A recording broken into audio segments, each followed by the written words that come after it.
La question de savoir comment l'Europe aurait empêché le développement de l'Afrique est complexe et controversée.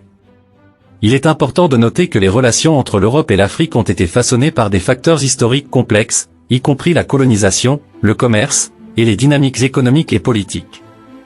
Cependant, il est crucial d'éviter une généralisation excessive et de reconnaître la diversité des interactions entre les pays européens et africains.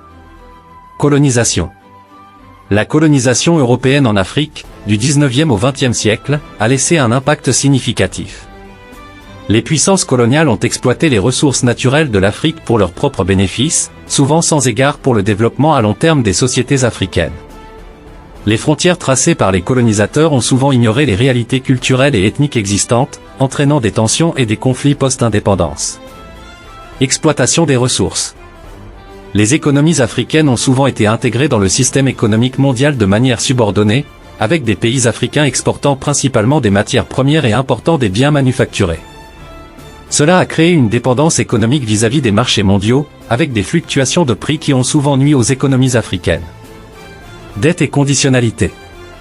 Dans le cadre de l'aide au développement, les institutions financières internationales, souvent influencées par des pays européens, ont imposé des politiques d'ajustement structurel aux pays africains. Ces politiques ont parfois eu des conséquences néfastes, telles que la réduction des dépenses sociales, la privatisation des entreprises d'État, et des niveaux élevés de dette. Commerce inéquitable. Les accords commerciaux inéquitables ont été critiqués pour avoir désavantagé les pays africains.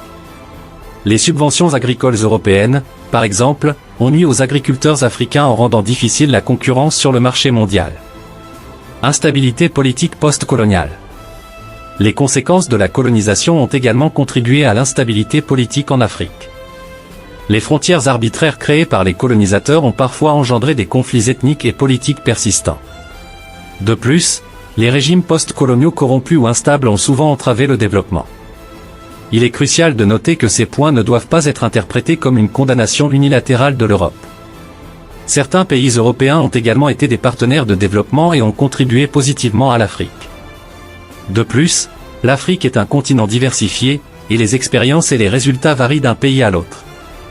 Les discussions sur le développement de l'Afrique nécessitent une analyse nuancée et prennent en compte une multitude de facteurs historiques, économiques et politiques.